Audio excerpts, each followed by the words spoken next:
নমস্কার। ৫টার ৫ মিশালি নিয়ে বিকেল ঠিক ৫টায় আমি অতনু রয়েছি আপনার সঙ্গে এবং ৫টার ৫ মিশালির খবরের শুরুতে আজ এমন একটা খবর দেখাবো যে ধরনের খবর আপনি দেখতে সচরাচর অভ্যস্ত না। আপনি কি দেখতে অভ্যস্ত? বিচারপতি অভিজিৎ গঙ্গোপাধ্যায়, তার এক একটি ভার্ডিক্ট, তার এক একটি মন্তব্য, তার এক একটি পর্যবেক্ষণ, যার চুলচেরা বিশ্লেষণ করেন, সমালোচনা করেন তৃণমূল মুখপাত্র কুণাল ঘোষ, এবং দুজনের মধ্যে আদপেও সম্পর্ক ভালো এরকম কোনো রসায়ন কখনো দেখেছেন আপনি? দেখেননি তো? আজ দেখুন, আজ একটি অন্য মামলায় বিচারপতি অভিজিৎ গঙ্গোপাধ্যায় তিনি কটাক্ষ করলেন কুণাল ঘোষের, কিন্তু প্রশংসাও করলেন, বললেন বন্ধুত্বের মতো হয়ে গিয়েছে কুণালের সঙ্গে। এজলাসে ঠিক কি হলো, কি বললেন?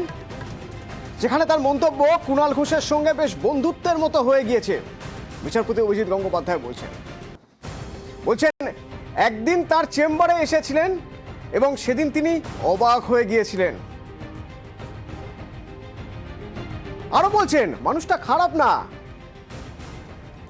এবং একটা অনুষ্ঠানে গিয়ে উঠে দাঁড়িয়ে তার সঙ্গে নিজে থেকেই কথা বলেছেন, ভদ্র মানুষ, ভালো ব্যবহার করেন, বলছেন কুণাল ঘোষ প্রসঙ্গে। তো যখন এই মন্তব্যের কথা আমরা জানতে পারলাম যে এজলাসে এই মন্তব্য করেছেন বিচারপতি অভিজিৎ গঙ্গোপাধ্যায়, তার উপন্যাস পড়েছেন, উপন্যাস পড়তে পাঠিয়েছিলেন কুণাল ঘোষ, সেই উপন্যাস পড়ার পর তার কি প্রতিক্রিয়া, তার পাশাপাশি অবশ্য টুল নিয়ে বাইরে বসতে বলেছিলেন কুণাল ঘোষ, সে কথাও স্মরণ করিয়ে দিচ্ছেন অভিজিৎ গঙ্গোপাধ্যায়। তখন তার এই মন্তব্য, এই প্রতিক্রিয়া, এই মন্তব্য কিভাবে দেখছেন কুণাল ঘোষ আমরা জানতে চেয়েছিলাম। আমরা কুণাল ঘোষের কাছে জানতে চেয়েছিলাম তিনি কিভাবে দেখছেন, তিনি কি বলছেন যখন বিচারপতি এই মন্তব্য। তিনি অবশ্য খুশি, কুণাল ঘোষ খুশি, কারণ তার উপন্যাস, তার লেখা উপন্যাসের প্রশংসা করেছেন বিচারপতি, বন্ধুত্বের কথা স্বীকার করে নিয়েছেন কুণাল ঘোষও। উনি আমার লেখার প্রশংসা করেছেন, আমি আন্তরিক ধন্যবাদ জানাচ্ছি। আমার কিন্তু ওনার সঙ্গে কথা বলতে, আড্ডা মারতে ভালোই লেগেছে। আসলে উনি যখন আমার দল বা আমার নেতা বা আমার নেত্রীকে উনি যদি আক্রমণ করেন, তাহলে পাল্টা ওনার সমালোচনা করা বা ওই অংশটা যে ওনার বলার নয় সেইটা বলাটা আমার কর্তব্যের মধ্যে পড়ে। যদি বলেন বন্ধুত্বের মতো সম্পর্ক হয়ে গেছে কিনা, হয়েছে, কিন্তু আমি আমার দলীয় কর্তব্যটা সেখান থেকে কিন্তু সরছি না। বিচারপতি অভিজিৎ গঙ্গোপাধ্যায় আজ আইনজীবী কল্যাণ বন্দ্যোপাধ্যায়ের সম্পর্কেও মন্তব্য করেছেন। কি মন্তব্য করলেন তিনি? কল্যাণ বন্দ্যোপাধ্যায়কে নিয়ে বিচারপতি অভিজিৎ গঙ্গোপাধ্যায়ের মন্তব্য, যেখানে তিনি বলছেন কল্যাণদা তার পদত্যাগ চেয়েছেন, অর্থাৎ কল্যাণ বন্দ্যোপাধ্যায় তার যে পদত্যাগ চেয়েছিলেন সেই প্রসঙ্গে বলছেন কল্যাণদা তো আমার পদত্যাগ চেয়েছেন। তো তিনি ভাবছিলেন যে হয়তো কল্যাণ বন্দ্যোপাধ্যায় সেদিনই গিয়ে, অর্থাৎ আজই গিয়ে তার পদত্যাগ চেয়ে বসবেন, তিনি এরকম ভেবেছেন বলে মনে করছেন বিচারপতি অভিজিৎ গঙ্গোপাধ্যায়, যে ভাবলাম আজই এজলাসে এসে হয়তো পদত্যাগ করতে বলবেন কল্যাণদা।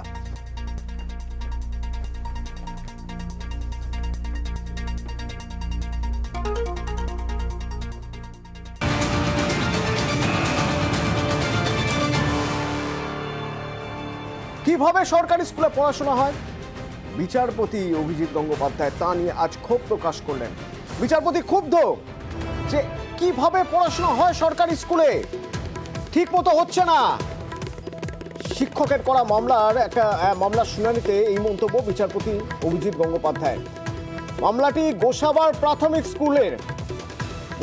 প্রাথমিক স্কুলে শিক্ষকতা করতেন কানাই চট্টোপাধ্যায়।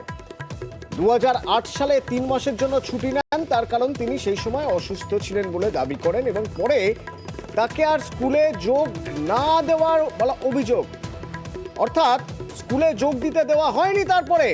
এবং আরও অভিযোগ 2014 তিনি যখন অবসর নেন তারপরেও সুবিধা পাননি কোনো, অর্থাৎ অবসরকালীন সুযোগ সুবিধা, যে পেনশন, সেসব না পেয়েই আদালতের দ্বারস্থ হয়েছিলেন কানাই চট্টোপাধ্যায়। সেই মামলার প্রেক্ষিতেই বিচারপতি অভিজিৎ গঙ্গোপাধ্যায়ের মন্তব্য সরকারি স্কুলে পড়াশোনা ঠিক মতো হচ্ছে না। এবং যখন কিছুক্ষণ আগে অন্য একটি মামলায় কুণাল ঘোষ প্রসঙ্গে কটাক্ষ করেছেন, প্রশংসা করেছেন বিচারপতি অভিজিৎ গঙ্গোপাধ্যায়। তা শুনে পাল্টা কটাক্ষ, প্রশংসা কুণাল ঘোষেরও।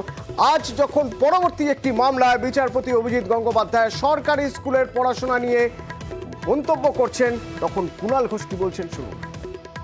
আপনি পুরোটা মুখ খুলুন, আপনাকে যে মুখ খোলাবেন না এই কথাটা আসছে কোথা থেকে? আমি জাস্টিস গাঙ্গুলিকে রিকোয়েস্ট করব, এই চাকরি প্রার্থীদের, আন্দোলনকারীদের পাশে দাঁড়াবার নাম করে জাস্টিস গাঙ্গুলির অনুগামী এক শ্রেণীর আইনজীবী যেভাবে কর্মপ্রার্থীদের কাছ থেকে টাকা নিচ্ছে, ইভেন ধর্নার মঞ্চ করে দেব বলে, মঞ্চে বসার অনুমতি করে দেব বলে 70,000 76,000 টাকা নেওয়া হচ্ছে। আপনার যদি সৎসাহস থাকে এদের মুখোমুখি বসুন। আপনি মামলা করে কয়েকটা উকিলের দর বাড়াচ্ছেন, আর সেই দর বাড়ানো উকিলরা অন্য দিক থেকে ক্যাশ পয়সা তুলছে, এটা করতে দেবেন না। কোর্ট কাছারির খবর বলতে গেলে আজ দিনের সবচেয়ে বড় খবর তো বলতেই হবে, যে খবর সুপ্রিম কোর্ট থেকে, যে খবর বিলকিস বানুর প্রসঙ্গে। বিলকিস বানুর ঘটনায় অভিযুক্ত, দোষী সাব্যস্ত 11 জন যাদের মুক্তি মিলেছিল তাদের আবার জেলে যেতে হবে। কেন, কি ভার্ডিক্ট জানাবো বিরতির পর।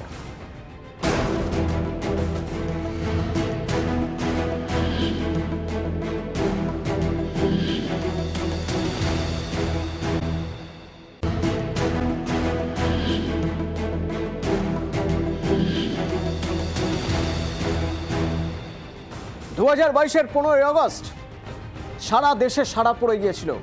বিলকিস বানুকে গণধর্ষণে অভিযুক্ত, দোষী সাব্যস্ত 11 জন যাদের যাবজ্জীবন কারাদণ্ড ছিল, তারা কিভাবে জেলের বাইরে এলো? আদৌ কি এটা ঠিক হলো? বিলকিস বানু ছুটেন সুপ্রিম কোর্টে।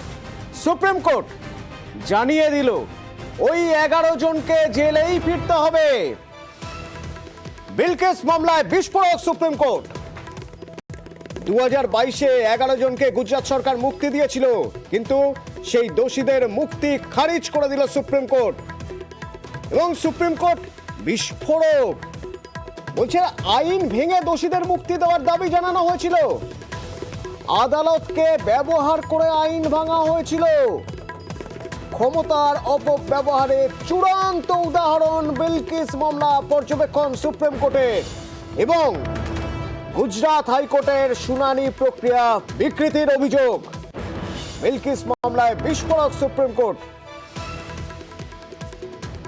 এবং সুপ্রিম কোর্টের নির্দেশে বিলকিস ধর্ষণে দোষী সাব্যস্ত 11 জনই আবার জেলে ফিরছে।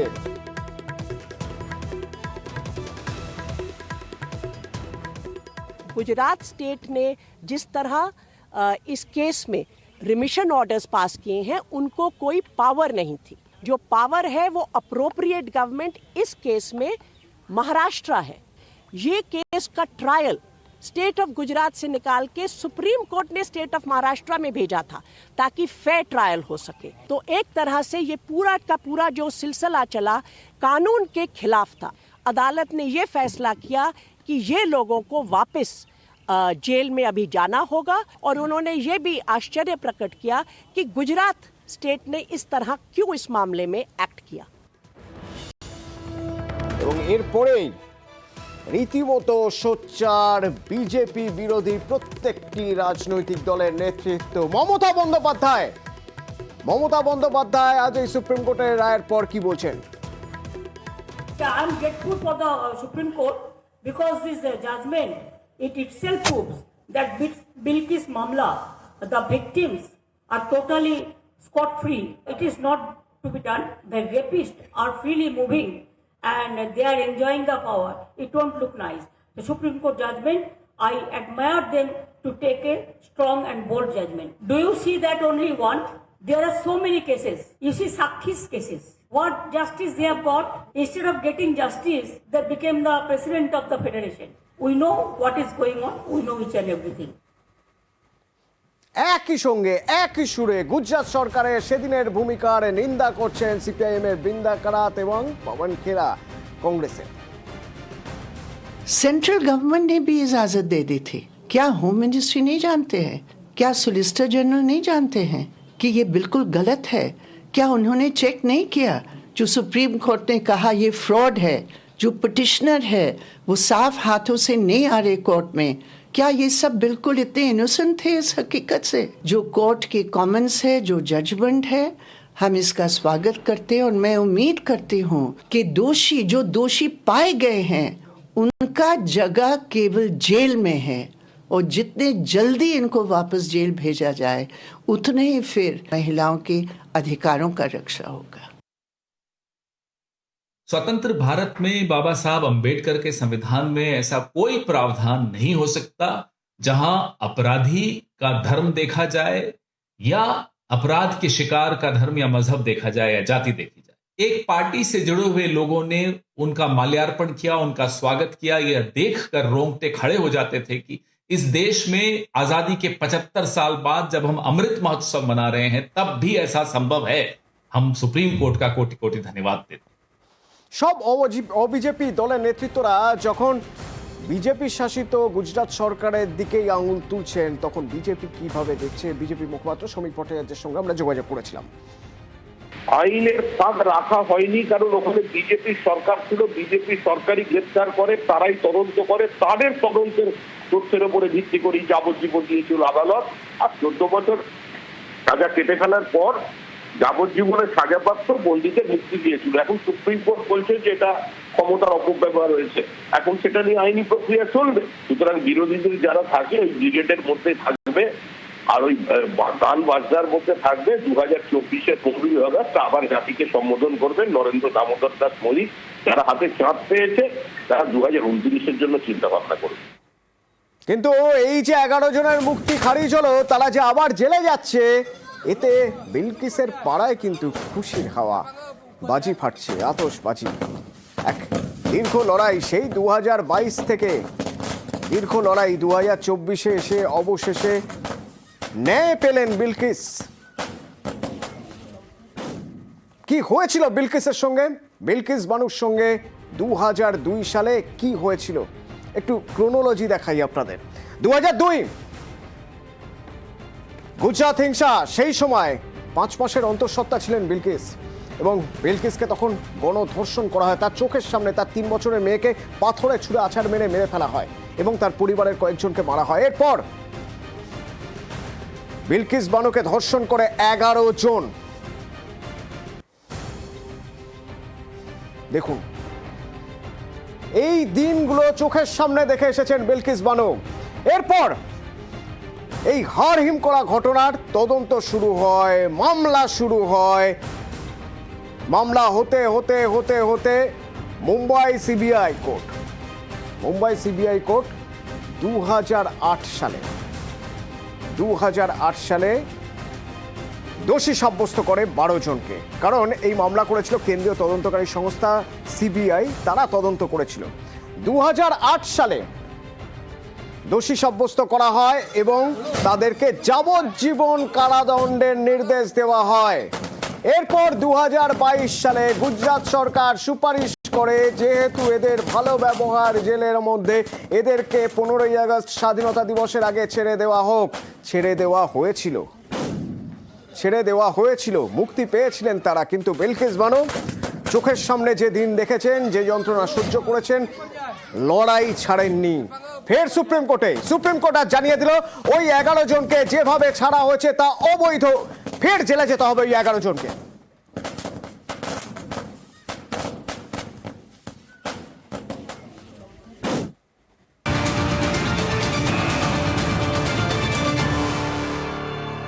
আরো একটি খবর আদালত চত্বর থেকে, তবে হাইকোর্ট।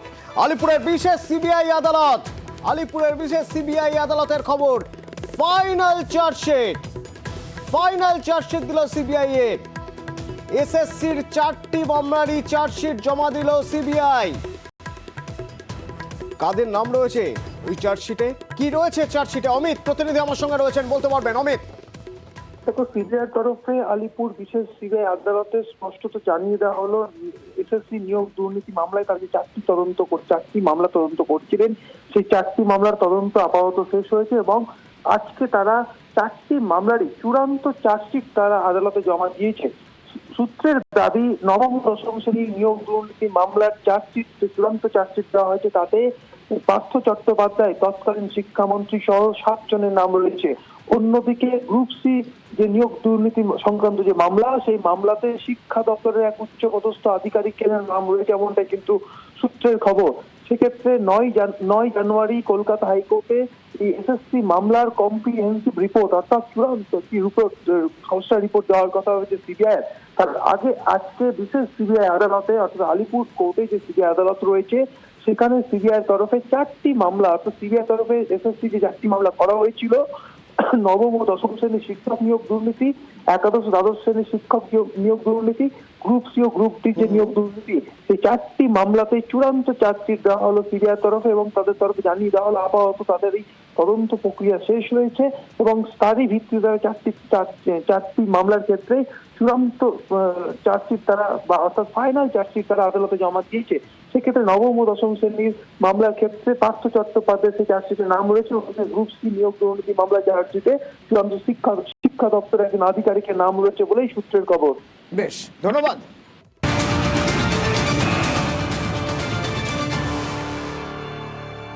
কি হচ্ছে বারাকপুরে? সাংসদ বিধায়ক সাংসদ অর্জুন সিং সোমনাথ শ্যাম অর্জুন সিং, বাগবিতণ্ডা বাগযুদ্ধ চলছে। এক কথা বলছেন, ও এক কথা বলছেন। কোর কমিটির বৈঠক হলো, কিন্তু কোর কমিটির বৈঠকেও অনড় সোমনাথ শ্যাম। কেন বলছি? বৈঠকের খবর জানাবেন আবির প্রতিনিধি আমার সঙ্গে রয়েছেন। আবির, গত 28 তারিখে হচ্ছে মমতা বন্দ্যোপাধ্যায় উত্তর 24 পরগনার যে লোকসভা কেন্দ্রগুলি রয়েছে সেখানে কাজের জন্য একটি কোর কমিটি তৈরি করে দেন এবং সেই কোর কমিটিকে প্রত্যেক 10 দিন অন্তর রিপোর্ট জমা দিতেও বলা হয়েছে।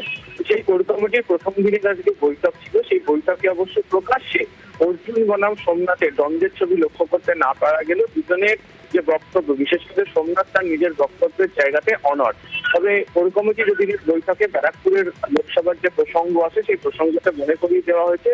সাংসদ এবং বিধায়ক শাসক দলে তাদের মধ্যে যদি দ্বন্দ্ব চলতে থাকে তার একটা প্রভাব দলের কর্মীদের, নীতিতলার কর্মীদের মধ্যে পড়বে এবং লোকসভা নির্বাচনের আগে তা মোটেও সন্তোষজনক নয় এবং দল যে গোটা বিষয়টি সম্পর্কে বিরক্ত, দল যে গোটা বিষয়টি সম্পর্কে দেখতে, সেই বিষয়টা দিনকে তাদের মনে করিয়ে দিয়ে বার্তা দেওয়া হয়েছে নতুন করে যেন কোনো বিদ্যুতের লড়াইয়ে তারা যেন না যান।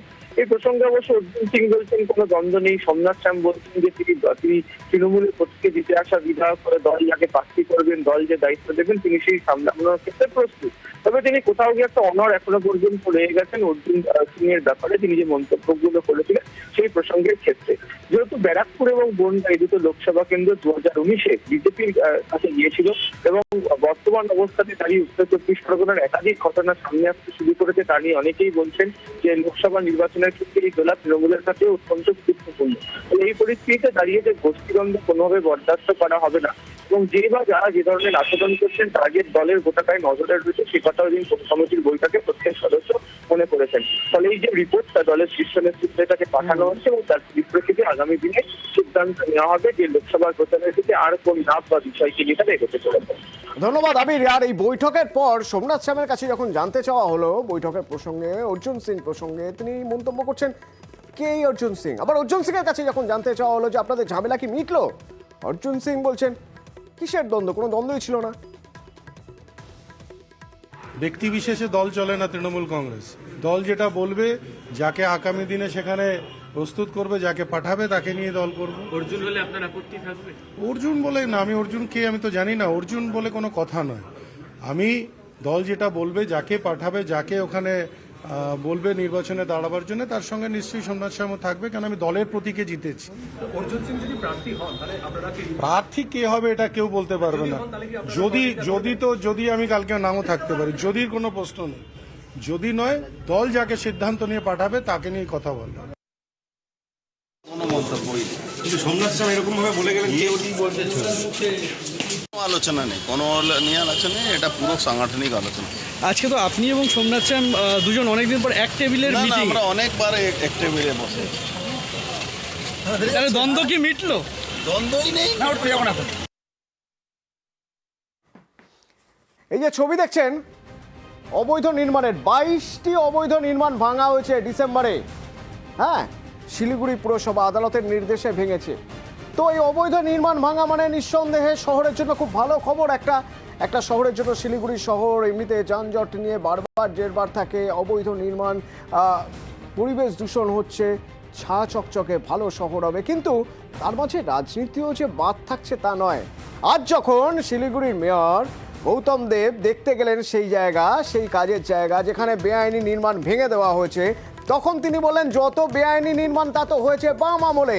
অবশ্য পাল্টা দিতে ছাড়েননি বাম আমলের শিলিগুড়ি পুরসভার অশোক ভট্টাচার্য, শিলিগুড়ি পুরসভার মেয়র। শুনুন। যারা এর আগে 40 বছর ছিল, 40-45 বছর, এবং তারাই এখানে ছিল, তা এই কারবারটা করেছে। মাঝখানে মাছের দোকান, মাংসের দোকান, ইটের পাজা, এটা একটা সভ্য শহর, সভ্য জায়গা। এটা এরা শিলিগুড়ি শহরের এবং আগামী প্রজন্মে প্রচণ্ড সর্বনাশ করেছে। কিন্তু বেআইনি নির্মাণ বামফ্রন্টের সময় হয়েছিল, এই কথা যদি কেউ বলে থাকে এটা একেবারেই অসত্য কথা, মিথ্যে কথা। এবং যত রকমের শিলিগুড়িতে যত বেআইনি কার্যকলাপ হয়, সে নির্মাণ কাজই হোক, জমির দালালি হোক, সব কিছুর মধ্যে তৃণমূল কংগ্রেস আছে। তৃণমূল কংগ্রেসের এক একজন নেতা এবং তারা অল্প সময়ের মধ্যে কত টাকার মালিক হলেন, কিভাবে মালিক হলেন, এ সমস্ত হয়ে হচ্ছে বেআইনি নির্মাণ কাজের প্রশ্রয় দিয়ে এবং উৎসাহ দিয়ে এবং তার সঙ্গে যুক্ত থেকে, আর তার সঙ্গে জমির দালালি। একটু আবহাওয়ার খবরে নজর রাখা যাক, তার কারণ ভালো খবর আছে। জানুয়ারির শুরু থেকেই শীত প্রায় উধাও হতে বসেছিল, কিন্তু না, হাওয়া অফিস বলছে জাঁকিয়ে শীত পড়বে পৌষ সংক্রান্তিতে। জাঁকিয়ে শীত পড়বে, কলকাতার তাপমাত্রা 14 ডিগ্রি সেলসিয়াসে নামতে পারে। এবং এই যে হাওয়া বদল, তা মোটামুটি বৃহস্পতিবার থেকেই বোঝা যাবে। শুক্র শনি অর্থাৎ উইকেন্ডে ক্রমশ নামবে পারদ।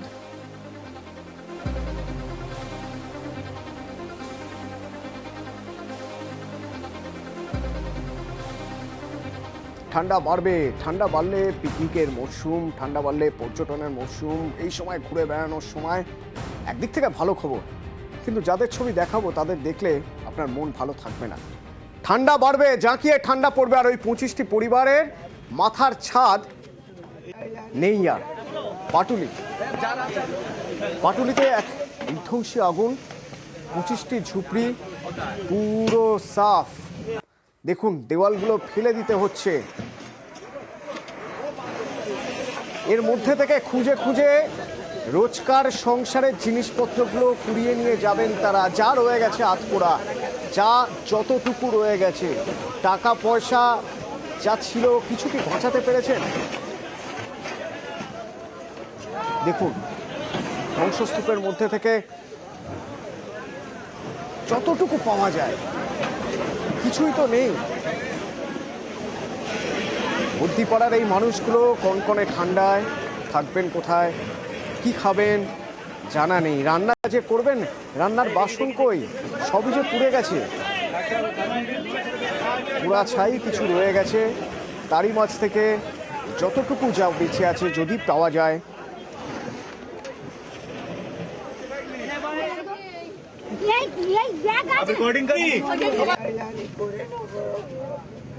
আমি তিল তিল করে করি দিল রে, কি করে শেষ হয়ে গেছে, আমি আর কি